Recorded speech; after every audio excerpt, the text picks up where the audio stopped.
Olhando o sol, a lua e as estrelas, eu dizia comigo mesma: quem será o patrão que fez todas essas coisas?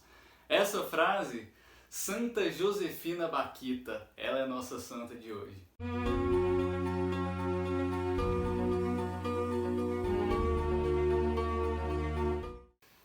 Paz e bem para você que quer ser santo, para você que ainda não descobriu o que quer ser santo. A santa de hoje foi um pedido do Leandro Daniel. Tá vendo que eu não esqueço os pedidos que vocês fazem, então é só fazer e ter um pouquinho de paciência, essa virtude tão especial que a gente vem descobrindo aí na vida dos santos. Infelizmente não tenho aqui nenhuma imagem, nenhum ícone de Santa Baquita. É um pouco mais difícil de encontrar e ainda mais nessas épocas, né? Mas já encomendei a minha imagenzinha de Santa Baquita. Deve estar chegando em breve. Quando chegar eu mostro para vocês. Essa história então começa no Sudão. Inclusive Santa Baquita, mais uma canonizada por nosso Papa São João Paulo II, é a primeira santa africana. É a primeira santa africana reconhecida. A África deve ter muitos outros santos, mas de fato a primeira a ser canonizada, tal como nós brasileiros temos o orgulho de nossa Dulce dos Pobres, Santa Baquita é a primeira santa africana. Nasceu em 1869 no Sudão e não se tem registros nem do nome dela. O nome dela de fato, quando ela nasceu, não é Baquita, muito menos Josefina. O que aconteceu? A família foi raptada, já separada ali logo de cara, ela era muito pequena, por mercadores de escravos.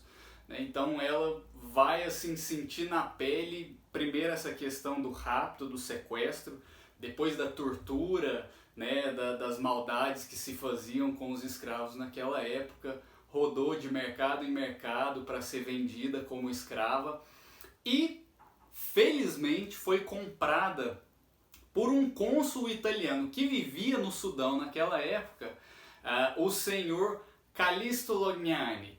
Ele comprou Santa Baquita e assim ele comprou, ele já libertou ela, e permitiu que ela trabalhasse na casa dele. E ela ficou ali e conheceu um mundo completamente diferente aquele mundo de tortura, de sofrimento, Então trabalha ali na casa do Callisto Lognani com a sua esposa, um ambiente muito acolhedor frente ao que ela vivia. O Callisto tem que voltar para a Itália, surge uma coisa na Itália, ele precisa regressar para o país de origem com a sua esposa. E a Baquita pede para ir com ele. Inclusive, Baquita, esse nome foi dada pelos mercadores de escravos e significa afortunada, sortuda. Então ela pediu para ir com ele para a Itália também e ele consentiu, então foram ele, a esposa e a Baquita lá para a Itália. Junto com eles foi um outro amigo dele que morava no Sudão também, que chamava Augusto Michele. Esse Augusto Michele tinha uma amizade ali com a família, bem como a esposa do Augusto também tinha essa amizade. E nessas conversas, a esposa do Callisto pediu para ele para que a Baquita fosse morar na casa do amigo, e ele consentiu, eles eram amigos. Ela então vai para a casa desse Augusto Michele junto com a sua esposa, E para grata surpresa de Baquita, ela tem um filho, uma filha na verdade, uma filha. E ela ganha a responsabilidade ali de cuidar da menina, de ser como que se fosse uma babá. Até aí vocês me perguntam, o que tem de santidade, de especial? Nada. Baquita já ia evoluindo com a idade sem nunca ter ouvido falar de Deus, de igreja, nada. Era uma coisa assim, ela sentia um chamado forte, bem como a gente pode ver na frase, quem será o patrão que fez tudo isso, Assim, ela tinha uma curiosidade ali, mas nada que respondesse as perguntas dela naquele momento. O que acontece então? Ela vivendo nessa família, também uma família acolhedora, acabou que ficou amiga da menina, a menina que nasceu filha do Augusto Michele, da esposa, que eu não vou lembrar o nome agora, ela chamava Mímina. E aí essa menina e ela se tornaram amigas até que, Iluminado Titi, que é outro nome, eu dei até uma pesquisada no Google Tradutor para saber pronunciar esse tanto de nome italiano que eu acabei aprendendo, Então, Esse iluminado Tite era o administrador dos bens ali. A gente está falando de família, não era uma família qualquer, né? Assim, eram famílias nobres, um cônsul, um outro amigo dele. Então a gente está falando ali de um certo ambiente mais favorável um pouco. E o que eles fazem? Eles estão abrindo um hotel, né, nos negócios da família no Mar Vermelho. E mais uma vez eles têm que mudar. Mas esse iluminado, que é o nome da pessoa, e talvez seja iluminado mesmo, aconselhou o Augusto Michele e a esposa a deixar a Mínima, né, e a Baquita como babá dela aos cuidados das irmãs canossianas. E aí eu vou fazer uma pausa pequenininha na história de Baquita para entrar na história das irmãs canossianas. Provavelmente você não conhece bem como, eu nunca ouvi falar, né, antes de fazer as pesquisas desse vídeo sobre essas irmãs canossianas. O que acontece? Ela surge um pouco atrás, então se aí a gente está falando 1880, a década de 80 desse século XIX, né? As irmãs canossianas surgem um pouco para trás na figura de Madalena Gabriela Canossa. E eu vou contar de maneira muito breve a história dela, porque vale a pena também, é outra santa da nossa querida e rica igreja, né? A Madalena, o que acontece? Nasceu numa família nobre, muito rica, mas com 5 anos foi abandonada pelo pai, que a mãe morreu, a mãe dela morreu, o pai foi casar com outra e colocou a filha no orfanato. No orfanato de péssimas condições, embora ele fosse uma pessoa bem de vida, né, uma pessoa afortunada. E aí o que aconteceu? Nesse orfanato, ela também sentiu um chamado forte, tentou entrar no Carmelo por 2 vezes, a Madalena, não conseguiu, não sentiu a firmeza da vocação, saiu, né, com 17 anos ela ganha de certa forma uma emancipação jurídica ali e se descobre uma excelente administradora, né, e vai administrar os bens da família junto com os irmãos. Né? Então assim, tinha um tino para os negócios muito bom. Já estourando a Revolução Francesa, então aqueles idos de 1800. E o que aconteceu? O domínio napoleônico ali pós-revolução deixou a Itália em condições econômicas assim um pouco ruins. Tinha muita criança abandonada, né? Muita gente pobre. E aí batia na casa dela, primeiro bateu 2 meninas, né, pobres, e ela acolheu, colocou para morar lá. Depois a notícia foi correndo, bateu outra ela foi acolhendo. A família foi ficando com a cara atravessada, né? Aquele tanto de menina morando ali. E ela descobriu aí a vocação, né, fazer casas para as meninas, adolescentes e formar elas não só com formação de conhecimentos científicos, de conhecimentos, mas uma formação religiosa também. Ela vai então para os cantos da cidade, depois de sair de casa, toma a decisão de sair de casa e funda várias casas, uma delas vai acolher essa Santa Baquita. É interessante como a santidade vai puxando a santidade, assim, é uma coisa que se a gente for olhar para a história de Francisco, por exemplo, quantos santos Francisco fez a partir do legado dele, mas essa Madalena Gabriela logo foi fazendo outras santas aí ao longo também. Voltando então, a família vai então para o Mar Vermelho, né, e ela precisa ficar lá ela e a Mínima são entregues para essas irmãs canossianas, né, e aí é aí que tudo começa. E quando que a gente fala disso? Isso foi em 1890. Baquita tinha 21 anos quando foi batizada. E ela ficou tão grata por esse batismo que assim que ela passava pela pia batismal, ela beijava porque ela finalmente conheceu o patrão. E era assim que ela carinhosamente chamava Deus, né? O patrão de todas as coisas, o patrão que criou as estrelas, o sol. Ela ficou muito grata de conhecê-lo, né? A família volta do Mar Vermelho, lá depois do hotel aberto.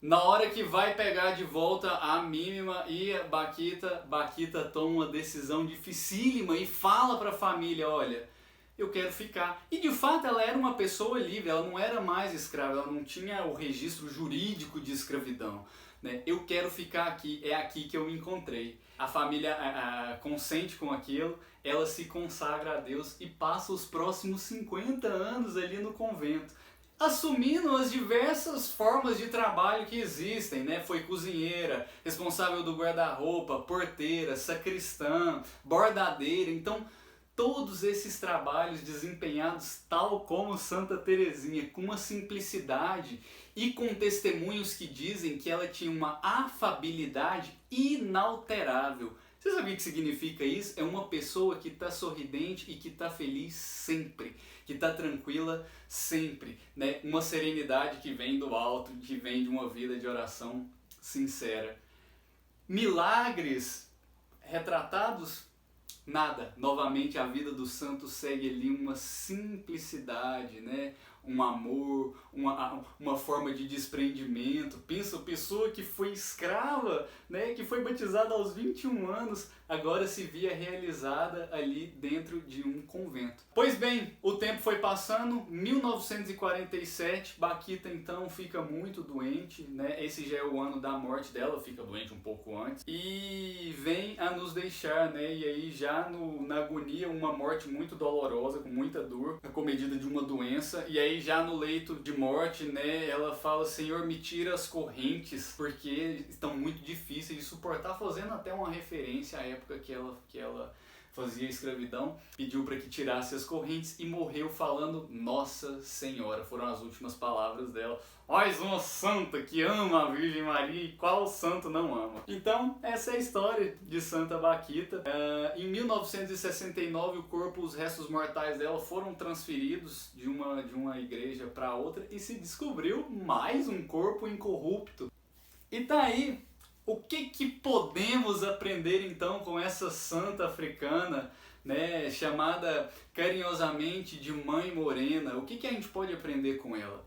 Bem, a primeira, eu pontuei 5 coisas aqui, né, porque a gente pode aprender. A primeira coisa dentre elas é esperar o tempo de Deus. Isso vale muito para mim, porque nesse caminho de santidade que a gente tenta percorrer, a gente é muito impaciente, a gente quer que as coisas aconteçam assim, a gente esquece que Deus tem o tempo dele, né? Bakhita foi batizada com 21 anos, né?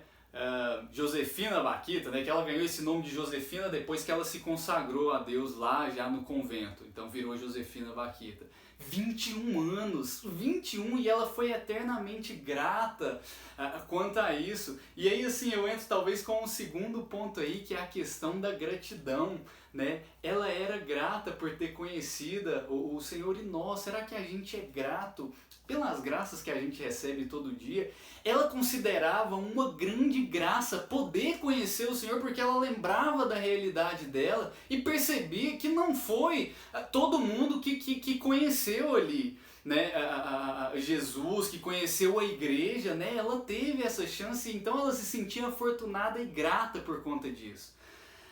A terceira coisa, e eu talvez diria que é a mais importante, né? Em nenhum momento da biografia de Josefina Bakhita você vê algum ressentimento, algum pesar, algum sentimento de vingança por tudo que ela viveu. É importante demais na busca da santidade a gente muitas vezes colocar uma pedra no nosso passado, esquecer, levar pra frente, olhar pra frente. Ela não se lamentou por ser escrava, ó céus, ó vida, nossa, eu vou ter que voltar pro Sudão, porque quem fez isso comigo vai ter que pagar, ai, ai, ai. Nunca, nunca, jamais. Ela viveu dali pra frente. E a vida do santo é isso, é conquista cada dia, é olhar pra frente, não pra trás. Esquece o passado, esquece o que deu errado, esquece o que te fizeram de errado. Essa lição pra mim é sensacional, é importantíssima. E aí a gente vai então pro quarto ponto, que é essa questão dela ser amável, né? Dela ter uma afabilidade inalterada, dela estar sempre com um sorriso no rosto. No vídeo anterior do Carlo Acutis, se você não viu, veja, né? A gente tem um aprendizado parecido com esse, e aqui eu coloco de novo. O santo, que reflexo de uma vida de oração sincera, ele exala uma tranquilidade, uma austeridade e, como deram testemunhos, uma afabilidade inalterável. Eu achei isso incrível. E o quinto e último ponto que eu queria pôr propor para vocês é a questão da decisão, ainda que difícil. E quando foi que ela viveu esse momento? Quando a família voltou para resgatar ela para pegar ela de volta do convento para viver na vida que ela já vivia, e ela falou, ainda que fosse uma decisão difícil, ainda que tivesse que olhar para a cara da senhora dela, daquela família que a acolheu, ela falou, o meu lugar é aqui. Muitas vezes nesse caminho de santidade a gente se vê obrigado a tomar decisões difíceis, a tomar decisões que não são confortáveis para nossa situação naquele momento. Isso é normal, mas cabe a nós nos abandonarmos à graça e confiar num Deus que não nos abandona nunca. E é aqui que eu vou ficando e encerrando o nosso vídeo de hoje. Um abraço, até a próxima. Não se esqueça de curtir o nosso vídeo, de comentar aí embaixo qual santo você quer ver e se inscrever no nosso canal. Até mais, tchau, tchau.